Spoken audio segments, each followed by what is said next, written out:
Hello everybody, I'm Paul Beckwith. In this video I'm going to talk all about the alarming precipitous drop in wildlife numbers around the planet. Basically a new study came out looking at something called the Living Planet Index, and it's a collaborative study by the British Zoological people and by the WWF, the World Wildlife Fund. The report just came out late last week. So I'm filming this video on a new phone, and I did research for this video on a new laptop. So I've upgraded my technology. So thank you if you've contributed to help me do this. I've been mentioning it the last little while. And amazingly, the phone I got, the iPhone, which I bought on Friday, I haven't had to charge it. So I've used it for 3 days and I haven't had to charge it. I will after this video. But and the laptop's also very low power consumption. So let's talk about the wildlife numbers around the planet. I just got back from visiting family. This has been Canadian Thanksgiving, and I'm just back in Ottawa trying out my new toys, my new technology. And the connector is different on the phone, so I couldn't hook up my usual speaker, but I think this phone is more sensitive volume-wise, so I think the sound level should be okay. Okay, so this is an article from 2 days ago in the BBC. Wildlife numbers fall by 73% in 50 years. Global stocktake fine. So let's have a look at the gist of it. So human activity is continuing to drive what the Worldwide Fund for Nature, WWF, calls a catastrophic loss of species. From elephants in tropical forests to hawksbill turtles off the Great Barrier Reef, populations are plummeting, according to a stocktake of the world's wildlife. Okay, so there's this Living Planet report, which I'll go through briefly. It's about an 83-page report that just came out, like I say, late last week. And it's basically a comprehensive overview of the state of the natural world. So it shows that global wildlife populations have shrunk by an average of 73% in the past 50 years. So this loss is severe and it's serious. These populations aren't coming back. Ecosystems are on the brink. Many habitats from the Amazon to coral reefs are on the edge of these very dangerous tipping points. So this report talks about biological or ecological ecosystem tipping points quite a bit. You know, the idea that when species start vanishing, numbers start dropping, we can get cascading effects, and it can bring down other species within the ecosystems and reduce the resilience of the entire ecosystem. So this Living Planet Index, and there's a website for it too, they looked at more than 5,000 bird, mammal, amphibian, reptile, and fish population counts over 5 decades, since 1970. So 1970 to 2020, basically. So for example, 60% of the world's Amazon pink river dolphins, shown here, have been wiped out by pollution and other threats, including mining and civil unrest. There has been some areas of success with populations being restored, but it's few and far between. There is a subpopulation of mountain gorillas in the Virunga Mountains of East Africa. They increased by about 3% per year between 2010 and 2016. But these are isolated successes. There's a backdrop of widespread destruction of habitats that is causing this great decline in wildlife. You know, we know human populations are going way up. There's well over 8 billion people on the planet now. Livestock, cattle, beef cattle, there's about I think it's something like 1.4 or 1.5 billion of those on the planet. One very human, there's a beef cattle. Okay, we know about insects declines, and there's other species that are declining. So basically, we're seeing a picture of global biodiversity collapse right now on our watch. And the biggest things for that, the biggest reasons are habitat degradation and loss was the biggest threat to wildlife, followed by overexploitation, invasive species, diseases, climate change, and overall general pollution. Particularly the way that we produce and consume our food, we're increasingly losing natural habitat.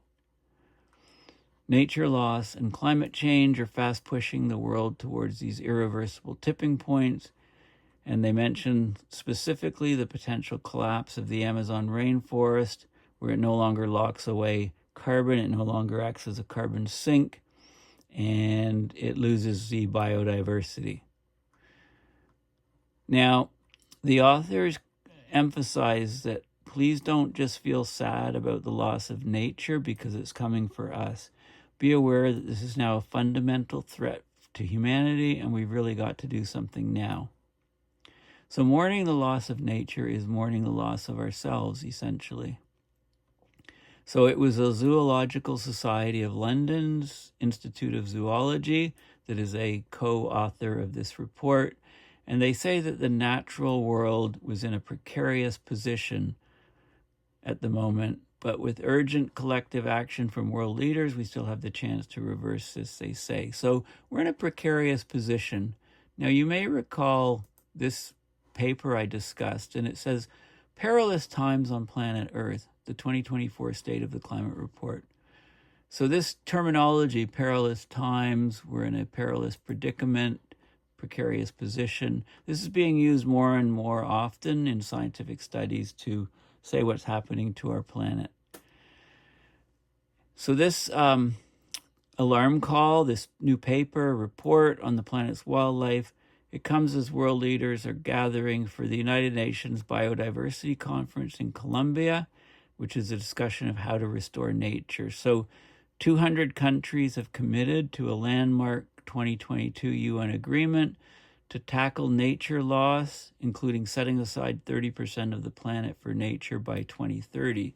So this was a key thing in the conference for biodiversity, the UN Biodiversity Conference that was in Montreal a few years ago, which I attended with my friends on a day-to-day basis.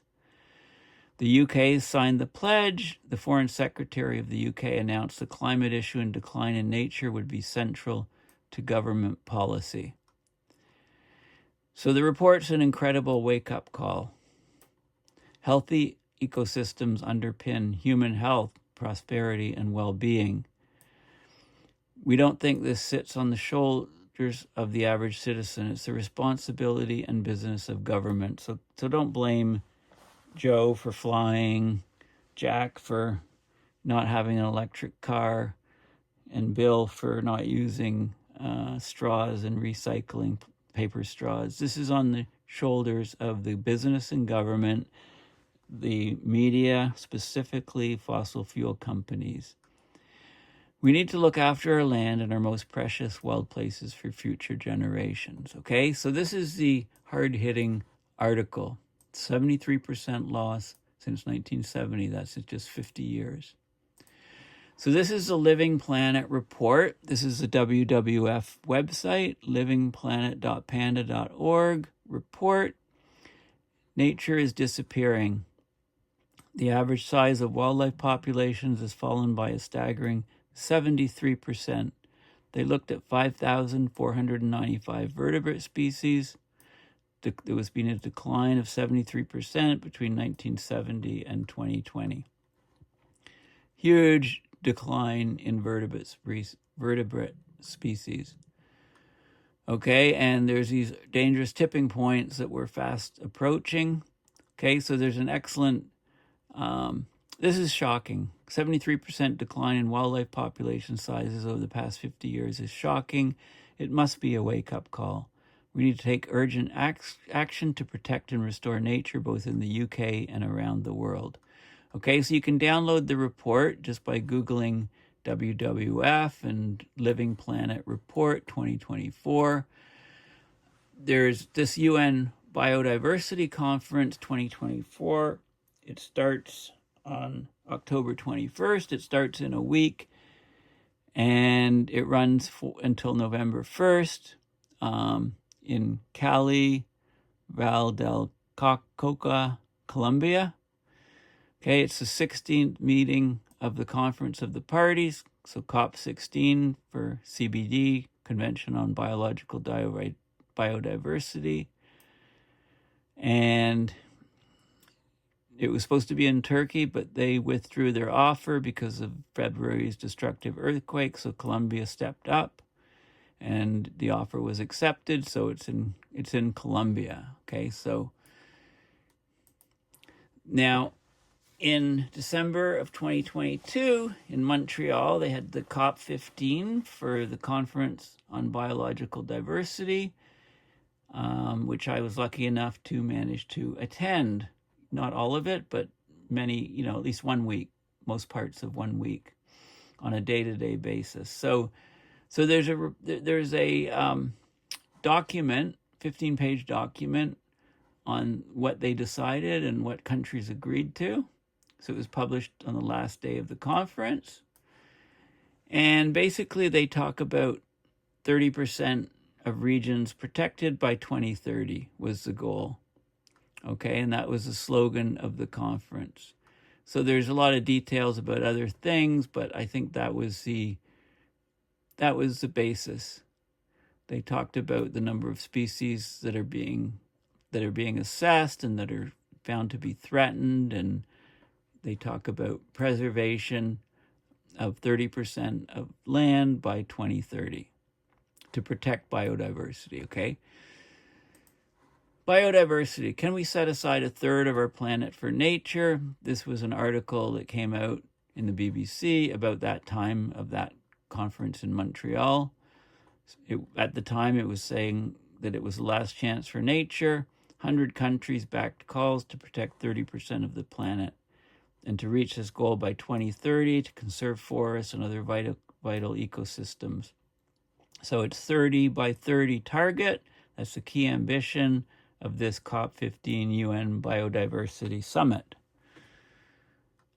Okay, so this was the, hey, is that me? No, I was wearing shorts probably. So this is we're losing nature quickly. There's conferences on it. The rights, protecting the rights of Indigenous peoples was front and center at the talks. Canadian Prime Minister Justin Trudeau was drowned out by a protest by a group of young Indigenous people during his opening speech. Thousands took to the street in Montreal. Okay, so this was a big deal, this Global Biodiversity Conference. So the next one is in Colombia. So they talked about which third do you protect. Should every country agree to protect 30% of its territory, or should this be a global target focusing on protecting the most precious biodiversity spots? They're veering to the latter, the countries, to protect the 30% most biodiverse spots. And the conservation must include restoration, right? Without active restoration, wildlife still suffers. Okay, so that was from a couple years ago. Well, now, this is an article, Climate is a More Fundamental Threat Than Terror.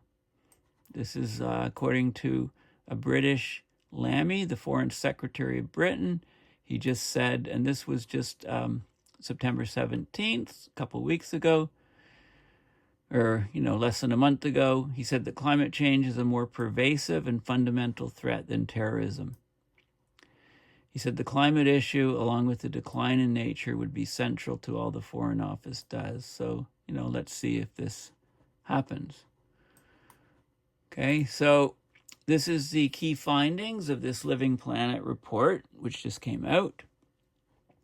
So one, there's been a catastrophic 73% decline in the average size of monitored wildlife populations over just 50 years, 1970 to 2020. 2, the steepest declines in monitored wildlife populations are recorded in Latin America and the Caribbean. 95% decline in monitored wildlife populations. It's being completely decimated. Africa, 76%. The Asia Pacific, 60%. Freshwater ecosystems, 85%. So certain sectors of wildlife are being hit extra hard. The key causes are habitat loss and degradation of land, driven primarily by our food system. That's the most reported threat to wildlife populations around the world, and that's followed by overexploitation, by invasive species, and by disease. And climate change is behind all these things, of course. Declines in wildlife populations can act as an early warning indicator of increasing extinction risk, not just to animals, but to humans, and loss of healthy ecosystems. When ecosystems are damaged, they can become more vulnerable to tipping points. They talked about tipping points an awful lot, where the ecosystem is pushed beyond a critical threshold and there's irreversible change as it collapses. So we do have global agreements and solutions to set nature on the path to recovery by 2030, right? 30% by 2030. But so far, there's been little progress on delivery and a lack of urgency. So those targets were set at COP15, the Montreal Conference on Biodiversity in 2022. And here we are a couple years later, and there's been very, very little done. And there's certainly no lack of urgency. There's no urgency. There's an enormous lack of urgency. We need action that meets the scale of the challenge. This means more and more effective conservation efforts, but systematically addressing the major drivers of the nature loss. That will require nothing less than the transformation of our food, energy, and finance systems. So the WWF is calling for countries to produce and implement more ambitious national nature and climate plans that include measures to reduce global overconsumption, to halt both domestic and imported biodiversity loss and cut emissions, all in an equitable manner. They urge governments to unlock greater public and private funding to allow action at scale, larger scales, to better align their climate, nature, and sustainable development policies and actions. Okay, and they're saying we can restore our living planet if we act now, providing people with a bit of hope there. Hope or hopium, call it what you want. So there's a 14-page executive summary of this document. I like how they show a match head with the Earth burning, basically. 2024 Living Planet Report, a system in peril. Okay, so there's an executive summary, but I think rather than show you that, I think we'll have a look at the report itself. So, it's a 94-page report, not 82-page. It's got the Earth is the match head, system in peril. So let's have a look at this document. Okay, they do have a livingplanetindex.org website where you can download the document. You can follow them on Twitter. You can get the highlights, the executive summaries, etc. And there's also a technical supplement, 36 pages, on how they collected data for this document. You can also find that on their website. Okay, so the document. So they talk about how they measure nature's decline. Like, what is biodiversity? Why is it so important? How do we actually measure it? Because if we can't measure it, we can't really see the change. We're just doing hand-waving arguments. So we want good statistical arguments that are in scientific peer-reviewed papers with irrefutable data showing the declines. And that's what they do here. So they talk about how they do it. They talk about what indicators are using to understand change in nature over different time scales.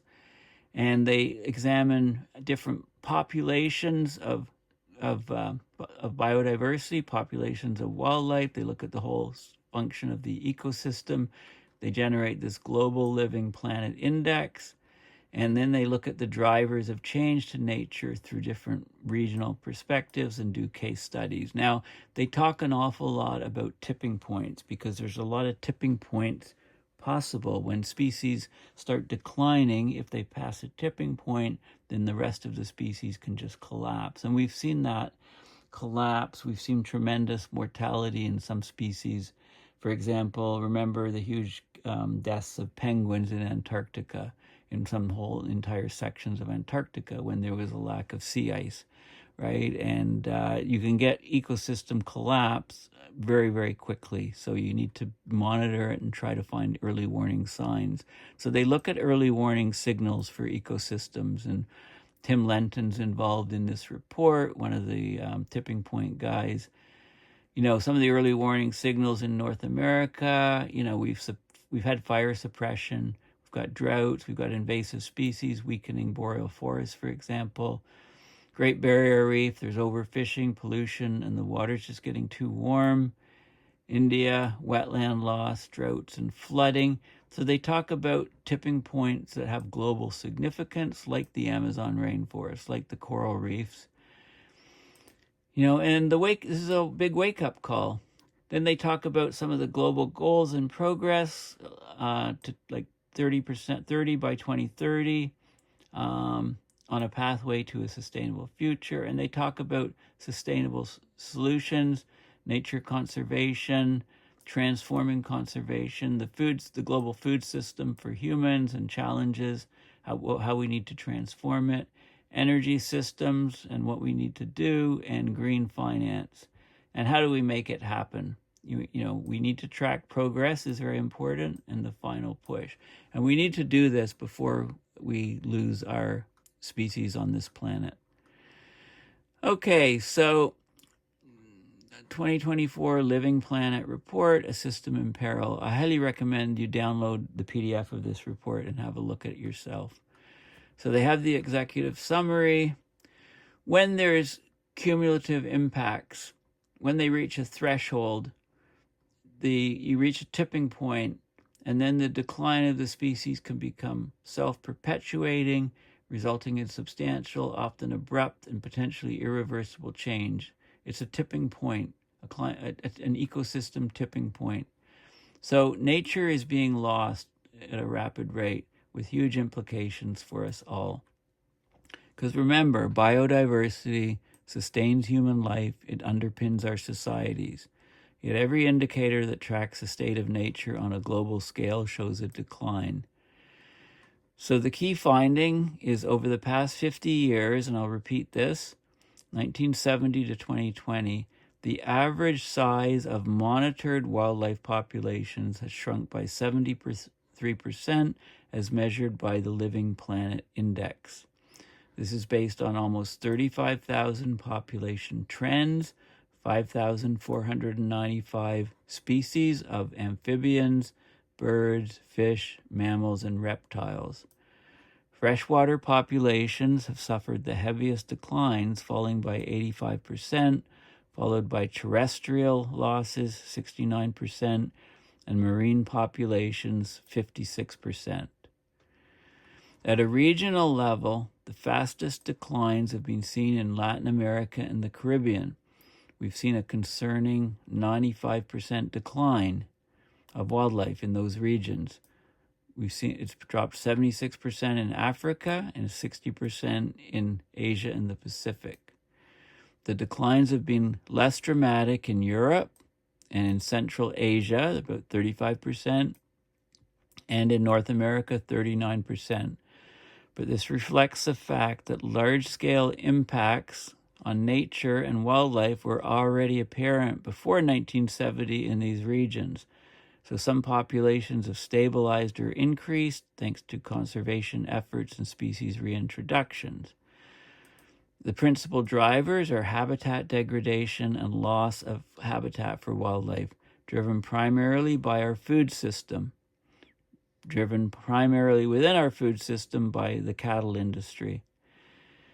That's the most reported threat in each region, followed by overexploitation, invasive species, and disease. Other threats include climate change, which is most cited in Latin America and the Caribbean, and pollution, particularly in North America and Asia and the Pacific. So what they're doing is the Living Planet Index. They're monitoring changes in the size of species populations over time. So this is an early warning indicator for extinction risk. It helps us understand the health of ecosystems. When a population falls below a certain level, that species may not be able to perform its usual role within the ecosystem, whether that's seed dispersal, right? Many animals are vital for seed dispersal because they eat things that contain the seeds and then they excrete them, and along with nutrients, which helps them eventually root and grow. So they're not dispersed without the animals. Pollination, right? This is crucial that we have enough insects to do pollination so we can get plant growth, flower growth. Grazing, nutrient cycling, and many other processes. We need the ecosystems to function. Stable populations over long term provide resilience against disturbances like disease and extreme weather events. Decline in populations, as shown by the Global Living Planet Index, decreases the resilience and threatens the whole functioning of the entire ecosystem. And this undermines the benefits that ecosystems provide to humans, to people, from food to clean water to carbon storage, carbon sinks, for a stable climate, to the broader contributions that nature makes to our cultural, social, and spiritual well-being. Take a walk in the forest and see how you feel if you don't believe this. So dangerous tipping points are approaching in these ecological systems. The Living Planet Index and similar indicators by other groups all show that nature is disappearing at an alarming rate. Some changes might be small and gradual, but their cumulative impacts can trigger a larger, faster change or a tipping point. When the cumulative impacts reach a threshold, the change becomes self-perpetuating, resulting in substantial, often abrupt, and potentially irreversible change. So this is, of course, a tipping point. In the natural world, a number of tipping points are highly likely if current trends are left to continue. So these include global tipping points that pose grave threats to humanity and most species. These would damage Earth's life support systems and destabilize societies everywhere. Early warning signs indicate that several global tipping points are fast approaching. So in the biosphere, the mass die-off of coral reefs would destroy fisheries and storm protection for hundreds of millions of people living on the coast. Not only that, but the about 25% or more of all fish spend some time on coral reefs in their life cycle. So they'd be, their life cycle would be completely abruptly wrenched from them with the loss of coral reefs. The Amazon rainforest tipping point would release tons of carbon into the atmosphere, and it would disrupt weather patterns around the globe. Not to, of course, and the biodiversity collapses with that too. And they talk about the ocean circulation, the collapse of the subpolar gyre, a circular current south of Greenland, how that would dramatically change weather patterns in Europe and North America. And they talk about the cryosphere, melting of the Greenland and West Antarctic ice sheets that would unleash many meters of sea level rise. Large-scale thawing of permafrost would trigger vast emissions of CO2 and methane, right? So it's hard to comprehend these global tipping points, but we're already seeing the approach of them at local and regional levels and their severe ecological, social, and economic consequences of those that are already occurring. And they give some examples. So in Western North America, the combination of the pine bark beetle infestation and more frequent and ferocious forest fires, they're both exacerbated by climate change. That's pushing pine forests to a tipping point where they will be replaced by shrubland and grassland, no longer by forests. In the Great Barrier Reef, rising sea temperatures coupled with ecosystem degradation have led to mass coral bleaching events. 1998, 2002, 2016, 17, 2020, 22, and 24. They're becoming more and more frequent just about every other year now.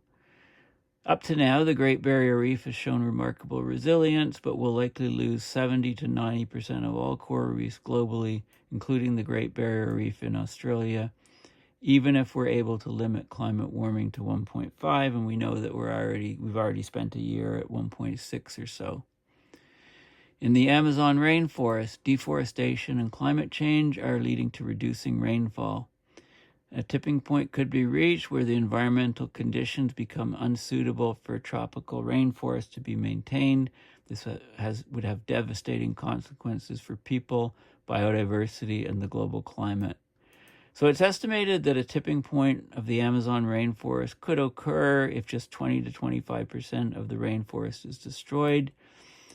We've already done that, deforested 14 to 17%. So we're getting close to this tipping point number that we expect. Okay, so things are precarious, right? Things are very precarious. We're falling very short of our global goals, right? We've set global goals for a thriving, sustainable future, including halting and reversing the loss of biodiversity. That was under the Convention on Biological Diversity, or CBD, by capping global temperature rise to 1.5 under the Paris Agreement, and by eradicating poverty and ensuring human well-being under these Sustainable Development Goals. So we have global ambitions, national commitments, but actions on the ground are falling far short of what's needed to meet our targets for 2030 and avoid these tipping points.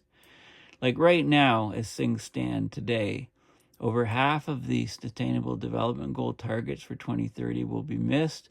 30% of them have stalled and are getting worse, actually, not better. National climate commitments would lead to an average global temperature increase of almost 3 degrees C by the end of the century, and that would trigger multiple catastrophic tipping points. And, by the end of the century, I think it's much sooner and much higher temperatures. And the national biodiversity strategies and action plans are inadequate. They lack financial and institutional support. So we're just not meeting the challenge. We have to transform our society and the way we do things, the way we grow food, to have any chance of putting a check on this thing.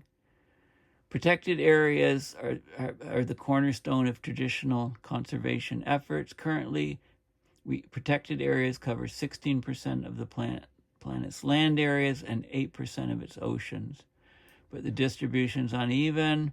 So Target 3 of the Kunming Montreal Global Biodiversity Framework, that calls for 30% of lands, waters, and sea to be protected by 2030. Target 2 aims to restore 30% of degraded areas by 2030, but we're nowhere near close. And so we need to transform the global food system. I like how they say this. The global food system is inherently illogical. It's destroying biodiversity, it's depleting the world's water resources, and it's changing the climate, but it isn't delivering the nutrition people need. Despite record production of food, some 735 million people go to bed hungry each night. Well, global population is 8.2 billion, so this is 10%, maybe not 10, maybe 9% of the global population goes to bed hungry every night. Obesity rates are rising, even as nearly a third of the world population don't regularly get enough nutritious food. Food production is one of the main drivers of nature's decline. It uses 40% of all habitable land. It's the leading cause of habitat loss. It accounts for 70% of water use, and it's responsible for over 25% of greenhouse gas emissions. The hidden costs of ill health and environmental degradation in the current food system amount to US $10 to $15 trillion annually. That's about 12% of global GDP in 2020. So paradoxically, our food system is undermining our ability to feed humanity now and into the future. Okay, so, there's some things that we can do to address this. Scale nature positive production to provide enough food for everybody, allowing nature to flourish by optimizing crop yields, livestock productivity, wild fisheries harvest, and aquaculture production. Ensure everyone in the world has a nutritious and healthy diet without triggering tipping points. Reduce food loss and waste. Today, an estimated 30 to 40% of all food produced is never eaten. That's about a quarter of total global calories, 1/5 of agricultural land and water use, 4.4% of global greenhouse gas emissions. So if we just got rid of all food waste, we could reduce global greenhouse gas emissions by 4.4%. There you go. It's certainly chipping away at it. Right? We need money, we need financial support and good governance from governments. So we need to get these governments out and get decent governments in that actually do treat this as an emergency. You know, and they talk about transforming our society, energy system, society. Globally, over half of GDP, 55%, is moderately or highly dependent on nature and its services. So if we lose nature and our services, then we basically collapse economies around the world. Okay, so, you know, the whole system is in peril. That's the stark conclusion of the Living Planet Report 2024, which reveals the catastrophic 73% decline in the average size of monitored wildlife populations over just 50 years. Okay, it's huge, and it's accelerating, and it's getting worse. You know, we are at a moment where we must listen to science and take action to avoid collapse. There you go. So they do. I'm not going to go through the whole report, but I mean, it defines what biodiversity is. So we have to measure it first, right? It says, what is biodiversity? Why is it important? Biodiversity is the heartbeat of our living planet. The astonishing array of life on Earth is the greatest marvel in the known universe.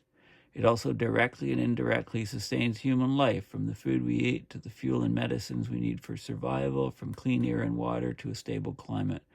Our economies, our societies, our civilizations, biodiversity underpins them all, and biodiversity is collapsing.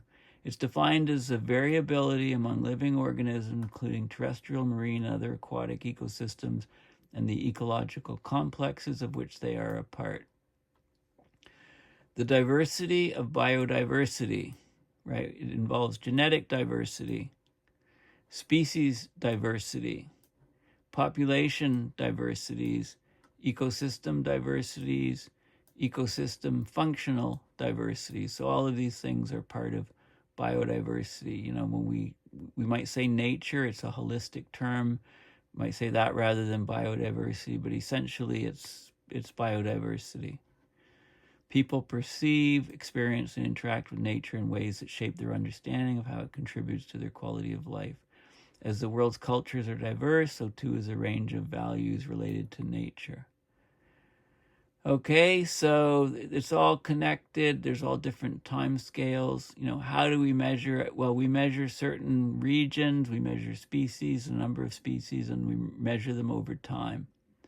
Okay, we generate this living planet index. So there's a living planet index and how it's declined since 1970 over time. It's declined at an exponential rate. This is a semi-log plot to straighten the curve, basically.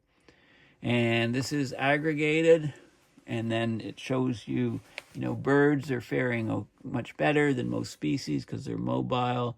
This is corals plummeting, and other different species. Mammals are here.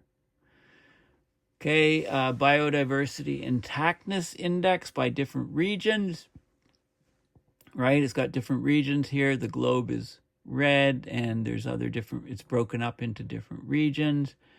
And then the rate of extinctions, cumulative percentage species driven extinct. And you can see how the extinction rates have been driven up since, I guess, you know, some of them started in the 1800s or even earlier, mammals in 1500s.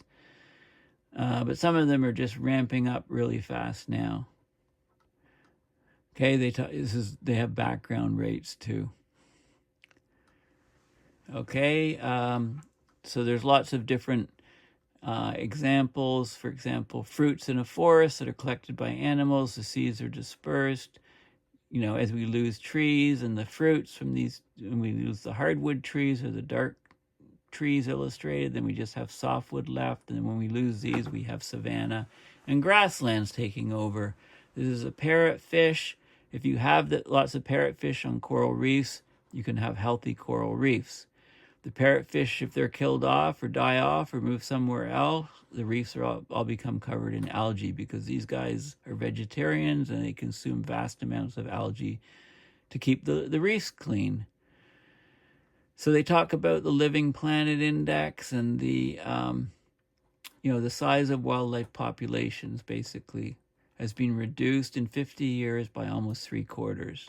So they show the index, and then they show the breakdown. This is for marine, down 56%, terrestrial, down 69%, freshwater, down 85%, right? And then they divide it into the regions. So North America, down 39%, Latin America and the Caribbean, the wildlife is just being decimated there in those regions. It's almost all gone. Europe and Central Asia, down. Asia Pacific, significant. Africa, significant drop too.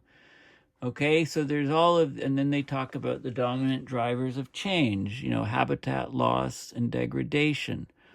The modification of the environment where a species lives by either complete removal, fragmentation, or reduction in the key habitat. Common changes in use are caused by unsustainable agriculture, logging, transportation, residential or commercial development, energy production, and mining. For freshwater habitats, the fragmentation of rivers and streams and taking out water are common threats. Marine habitats are impacted by both activity on land and on sea, like bottom trawling and dredging, which can damage seabed habitats. Over-exploitation, both direct and indirect. So direct would be unsustainable hunting, poaching, or harvesting. Indirect would be non-target species are killed in bycatch, for example, and that brings down other species. Of course, climate change, pollution, invasive species and genes, and disease. These are all factors too. Okay, and then they show the trends in, here's the trend. So this is for basically North America, and they show the proportion of the dominant drivers for each of those changes driving the 39% decline in North America. Okay, so it breaks it down.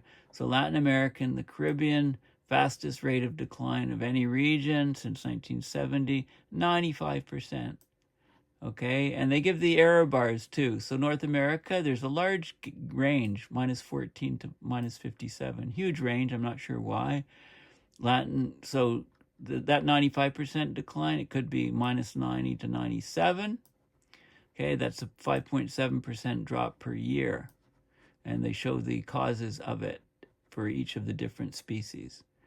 Okay, the different colors. So this is habitat loss and degradation is the red, overexploitation, the purple, climate change is here, pollution, invasive species, and diseases. Okay, so amphibians, huge amount.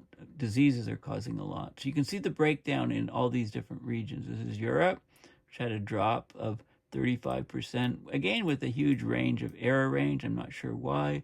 Africa, 76%. Asia and Pacific, 60% with a range. So there's still a big range on some of these too. Okay, so, that's basically the gist of it. And then it talks about specific features, like vultures, for example. They provide essential ecosystem services because they remove carcasses. They recycle the nutrients of those carcasses and spread them, and they reduce the transmission of some diseases.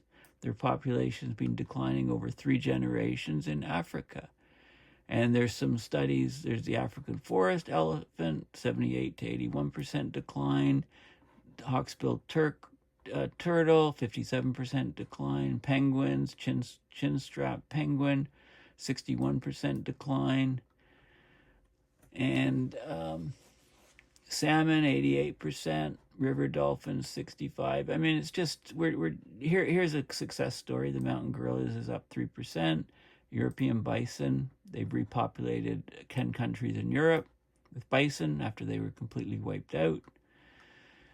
And then it talks about the tipping points, right? There's actually very good sections on tipping points. So it shows, I don't know if you might remember this map from Tim Lenton et al., Global Tipping Points, a 2023 paper, and it shows the main tipping points of, so you can just see D is permafrost, B is a Greenland ice sheet melting, tropical rainforests in the green, coral reefs in the ocean in these regions, the subpolar gyre collapse up here, and the AMOC over here. Okay, so it shows you some of the key tipping points, and these are the biosphere ones. The rainforest and the coral reefs in the biosphere are most at threat. Early warning signals, the Living Planet Index is an early warning system. It talks about more details on the fire suppression in North America, drought and pest invasion, loss of trees, hardwood trees, percentage of trees with damage, like this is what forests are becoming to look like with all of these dead trees interspersing. Then they dry out and we get a lot more wildfires, etc. The Great Barrier Reef, overfishing, pollution, warming waters, and the bleaching events and so on, and how they could tip into this new state of having no coral, all bleached coral. Okay, India, wetland loss, drought, and flooding. Okay, so there's certain specific regions where the wetlands are disappearing, so the carbon sinks are vanishing. Tipping points with global significance, of course, the Amazon rainforest. It holds more than 10% of Earth's biodiversity, terrestrial biodiversity, and 10% of all known fish species. Stores 250 to 300 billion tons of carbon, gigatons. That's about 15 to 20 years of global greenhouse gas emissions. Contributes to the rainfall of southern Amazon, Pantanal, La Plata Basin, where Rio, Sao Paulo, Buenos Aires sit. The Amazon is home to over 47 million people, including 2.2 million indigenous and traditional inhabitants. Talks about transpiration or water cycling and how, when the rain stops in one section, then the whole rainforest is affected. So different breakdowns of the rainforest where people are, protected areas, but it's the fragmentation and so on. And, how things can happen, deforestation, less rainfall, more drought, deforestation, right, and vicious cycles of tipping points. More illustration showing how when the water cycle's messed up, then you don't have rainforest conditions and the rainforest can basically die off and be converted to savanna. Okay, and then it talks about human responses and stuff, and I'm not going to go into all of these things. It talks about the 2030 goals, for example, and things like that. So, okay, there's some other case studies. This is South Africa, protected areas, and so on. Nature's contributions to people, NCP, terrestrial, nature contributions to people, marine, right? So, we need nature for our economies, right? Without nature, we're going to have nature-based solutions. They talk a lot about, ways to capture carbon, but using nature to do it.